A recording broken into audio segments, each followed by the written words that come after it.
আসসালামু আলাইকুম সম্মানিত ভিউয়ার্স। পল্লী বিদ্যুৎ মিটারে বিদ্যুৎ বিল যদি বেশি আসে তাহলে কিভাবে কমাবেন সেই ট্রিক্সটি এই ভিডিওতে দেখাবো এবং আপনার মিটারে কেন বিদ্যুৎ বিল বেশি আসে সেটিও প্র্যাকটিক্যালি দেখাবো। তো এখানে ধরেন এটা হচ্ছে আমাদের পল্লী বিদ্যুতের মিটার, এটা হচ্ছে পল্লী বিদ্যুৎ মেন সুইচ এবং আমাদের বাসাবাড়ির এটা হচ্ছে ওয়ারিং। তো দেখেন এই ওয়ারিং চাপ দিলে আমাদের মেন সুইচ অফ রয়েছে, মেন সুইচ দিয়ে দিলাম, দেখেন আমাদের লাইটটি জ্বলছে। এখন আপনার পল্লী বিদ্যুৎ মিটারে সঠিকভাবে রিডিং কাউন্ট করবে। তো যদি আপনার বাসার লোড বন্ধ করে দিয়ে যান, মানে আপনার বাসায় কোনো লোড চালাবেন না, তারপরেও কিন্তু আপনার মিটারে বিদ্যুৎ বিল উঠতেই থাকবে বা বিদ্যুৎ বিল কাউন্ট করতেই থাকবে। এটা কেন হয় সেটা এই ভিডিওতে আমি খুব সুন্দরভাবে দেখাবো। তো যাদের মিটারে বিদ্যুৎ বিল বেশি আসে তারা এই ভিডিওটি সম্পূর্ণ কন্টিনিউ করবেন, তাহলে আপনি চাইলে আপনার মিটারও সমাধান করতে পারবেন। তো আপনার মিটারে যদি পল্লী বিদ্যুৎ মিটার হয়ে থাকে তাহলে দেখবেন যে একটি ইন্ডিকেটর বাতি থাকবে, শুধু সেটাই পালস করবে। আর পিডিবি মিটারে, তো এই ধরনের মিটারে তিনটি ইন্ডিকেটর থাকবে, একটা হচ্ছে পাওয়ার, একটা হচ্ছে কেডব্লিউএস আর একটা হচ্ছে রিভার্স। এখন পল্লী বিদ্যুৎ মিটারে বাজলে বিদ্যুৎ বিল বেশি আসবে। আর পিডিবি মিটারে যদি এইরকম আপনার পিডিবি মিটার হয়ে থাকে তাহলে রিভার্স ইন্ডিকেটর থাকলে এই রিভার্স ইন্ডিকেটর জ্বলে থাকবে, আর এই রিভার্স ইন্ডিকেটর জ্বলে থাকলেই আপনার মিটারে বিদ্যুৎ বিল বেশি আসবে। অর্থাৎ আপনার বাসায় কোনো রকম লোড চালাবেন না, তারপরেও কিন্তু দেখবেন যে বিদ্যুৎ বিল প্রতি মাসে বেশি আসতেছে। তো এটি দেখেন আমাদের কিন্তু এটা হচ্ছে কেডব্লিউএস, এটি 16 বার পালস করলে আপনার মিটারে এখানে 1 পয়েন্ট বাড়বে। তো এখানে পয়েন্ট আছে 61 পয়েন্ট এবং 83 ইউনিট, এখানে 100 পয়েন্টে 1 ইউনিট বাড়বে। এখন দেখাবো যে এটি কিভাবে বিদ্যুৎ বিলটা বেশি হয় বা আপনার বাসায় বিলটা বেশি আসে। আপনি কোনো রকম লোড ব্যবহার করেন না, তারপরেও কিন্তু বিলটা বেশি আসে, সেটি প্রমাণে আমি দেখাই দিব। তো একটি ওয়াটার হিটার নিলাম, দেখতে পারতেছেন এটা হচ্ছে একটি 1500 ওয়াটের একটি ওয়াটার হিটার, এটা আমি জগের মধ্যে রাখলাম।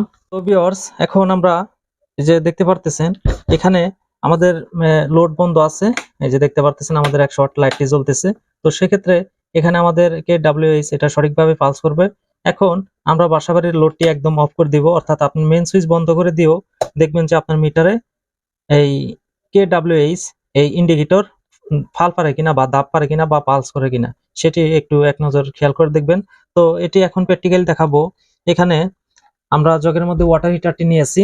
তো এখন আপনার যে মিটারের যে মেইন সোর্স লাইন রয়েছে সেই সোর্স লাইন থেকে, অর্থাৎ এখানে কিন্তু অবশ্যই পোল রয়েছে, ধরেন এটা হচ্ছে আমাদের পোলের পল্লী বিদ্যুৎ লাইনের যে মেইন নিউট্রাল রয়েছে, এটা হচ্ছে পল্লী বিদ্যুৎ লাইনের মেইন নিউট্রাল ধরে নেন।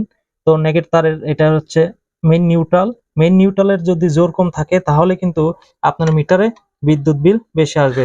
তো সেটি এখন দেখাবো এই ওয়াটার হিটারের মাধ্যমে। তো এটা হচ্ছে একটি 1500 ওয়াটের একটি হিটার, এটি দিয়ে প্র্যাকটিক্যাল দেখাচ্ছি। তো এই হিটারের দুইটি তার আমরা যদি পোলের মধ্যে টাচ করি, দেখেন আমরা টাচ করে দিছি।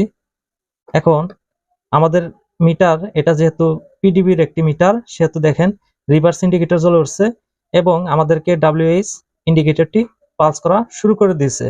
দেখেন আমাদের বাসা বাড়ির ভিতরে কিন্তু কোনো রকম লোড নাই, অর্থাৎ লোড কিন্তু বন্ধ রয়েছে, তারপরেও কিন্তু আমাদের মিটারে ইউনিট পালস করতেছে, অর্থাৎ মিটারে বিদ্যুৎ বিল এভাবে কিন্তু বেশি আসতেছে, সেটা কিন্তু আমরা জানতেছি না। তো এর জন্য আমি প্র্যাকটিক্যাল দেখালাম। আপনার মেইন পোল যে রয়েছে, বাসাবাড়ির যে মেইন পোল বা পল্লী বিদ্যুতের যে মেইন পোল, এই পোলের যদি এই নিউট্রাল জোর যদি কম থাকে তাহলে কিন্তু আপনার মিটারে এই ইউনিট শেয়ারিং হবে। আর এই ইউনিট শেয়ারিং হওয়ার কারণটা হচ্ছে দেখাচ্ছি আমি আপনাদেরকে। আপনার দেখবেন যে এই যে এখানে আপনার যে প্রদীপ মেইন সুইচ রয়েছে, প্রদীপ মেইন সুইচের মধ্যে একটি আর্থিং করা আছে।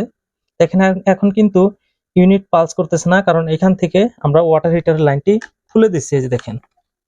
এখন আমরা খুলে দিচ্ছি, এখন কিন্তু আর পালস করতেছে না। লাইটের যতটুকু বিদ্যুৎ খাবে ঠিক ততটুকু এখানে এই এই ইন্ডিকেটর বাতিটি পালস করবে। এখন এটি সমাধান করবেন কিভাবে, সেটি হচ্ছে দেখবেন যে আপনার প্রদীপ মেইন সুইচের সাথে এরকম যদি মেইন সুইচ থাকে আপনার বাসায়, তাহলে দেখবেন এই প্রদীপ মেইন সুইচের এই সাইডে এই নাটের সাথে একটি গ্রাউন্ডিং করা আছে বা আর্থিং করা আছে। এই আর্থিংটি থাকতে পারে জিআই তারের বা যে কোনো তারের, তো সেই আর্থিং তারটি কেটে দিতে হবে। আমরা এই আর্থিং তারটি কেটে দিলাম। কেটে দেওয়ার পর এখান থেকে কিন্তু আবার লাইটের নিউট্রাল যাবে এবং মেইন যে রয়েছে আপনার আউটপুটের যে নিউট্রাল রয়েছে সেটি কিন্তু এখানেই সংযোগ করা থাকবে, এগুলা কাটা যাবে না, না হলে কিন্তু আপনার লাইট ফ্যান এগুলা চলবে না।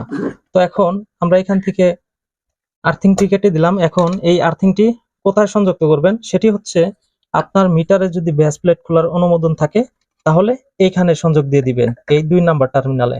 অথবা আপনার পল্লী বিদ্যুতের যে মেইন তার রয়েছে, অর্থাৎ আপনার যে বাসায় লাইনটা, অর্থাৎ আপনার বাসায় যে তার দিয়ে লাইনটা নিছেন সে তারের মধ্যে দেখবেন একটি নিউট্রাল তার আছে, সেটা হচ্ছে কভার ছাড়া সিলভার কালারের। সেই সিলভার কালার তারের সাথেই এই তারটি সিলিয়ে এখানে লাগিয়ে দিবেন।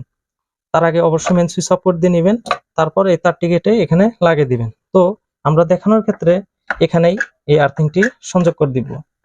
তবে এই আর্থিং তারটি এখানে সংযোগ দেওয়া যাবে না, এখানে সংযোগ দেওয়া যে কথা আপনার এখানে সংযোগ দেওয়া একই কথা। তাই বিশেষ ক্ষেত্রে বা বিশেষ করে আপনার এখান থেকে আর্থিং তারটা কেটে এই নিউট্রালের সাথে সংযুক্ত করতে হবে, তাহলে কিন্তু আপনার বাসাবাড়ির আর্থিং সঠিকভাবে কাজ করবে। মেইন পোল থেকে যদি আর্থিংটি ছুটেও যায় বা খুলেও যায় সেক্ষেত্রে আপনার এই আর্থিং এর সাহায্যে বাসাবাড়ির লোড চলতে থাকবে। সেক্ষেত্রে এই যে মেটাল যে মেইন সুইচ রয়েছে এটাও প্রোটেকশন দিবে। এখন আমরা লাইনটি এখানে সঠিকভাবে সংযোগ দিয়ে দিচ্ছি। এখন সুইচটা অন করলাম। এখন আমরা আবার ওয়াটার হিটার এখানে সংযোগ দিয়ে দেখবো যে এখানে মিটারটি আবার পালস করে কিনা। এই হচ্ছে আমরা আবার জগটা নিয়ে আসলাম, দেখতে পারতেছেন এখানে রাখলাম। এই হচ্ছে আমাদের হিটারটি। এখানে যদি আবার ধরি,